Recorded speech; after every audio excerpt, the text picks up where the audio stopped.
কারো জন্যই থেমে থাকে না, শূন্য স্থান কখনোই খালি থাকে না, পূরণ হয়েই যায় কোনো না কোনো। আসলে জীবন কারোর জন্য থেমে থাকে না, কোনো না কোনোভাবে সেটা একা একা চলতে থাকে। যেমনটা হয়েছে আজমেরা বিথির সাথে। সে সাজানো গোছানো সংসারটা কত সুন্দরভাবে সাজিয়েছিল আজমেরা বিথি, আর সেই সংসারে এখন নতুন নারী এসে রাজত্ব করছে, আজমেরা বিথির জায়গাটা নিয়ে নিয়েছে।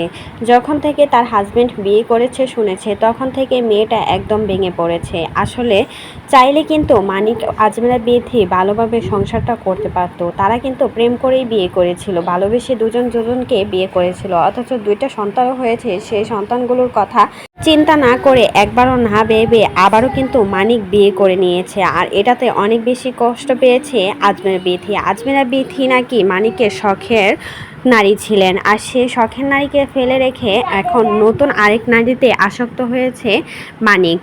আজমেরা বিথিকে কিছুদিন আগে 40 লাখ টাকা কাবিন দিয়ে সংসারে ফিরিয়ে নিয়ে গিয়েছিল মানিক, কিন্তু 2 দিনও সংসার করতে পারে নাই একসাথে।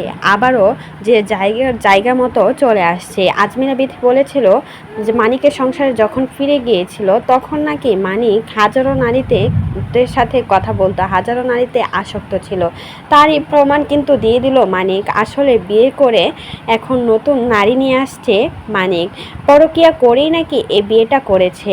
আজমেরা বিথি এখন তো আর ভালো লাগবে না, কারণ সে আর টাকা দিতে পয়সা দিতে পারে না। তার জন্যই নাকি আজমেরা বিথিকে ছেড়ে নতুন আরেকটা বিয়ে করেছে মানিক।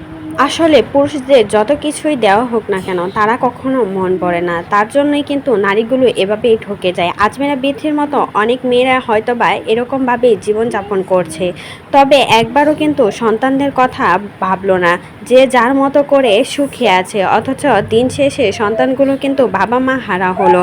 একজন মার কাছে থাকে, একজন বাবার কাছে থাকে। মেয়েটার নাকি কোনো খোঁজ খবরই নেয় না মানিক, তার সাথে মেয়েটাকে নাকি অস্বীকার করে। আর এদিকে আলহামদুলিল্লাহ পূর্ণতা বলে এদিকে ভিডিও আপলোড করছে। ভাবা যায় পুরুষ অন্য নারী গ্রান পেলে তার শখের নারীকেও কিন্তু বলে যায়, তা প্রমাণ করে দিল মানিক নিজেই। তো এই বিষয়ে কোনো মতামত থাকলে সেটা কিন্তু অবশ্যই আমাদের কমেন্ট বক্সে জানিয়ে যাবে।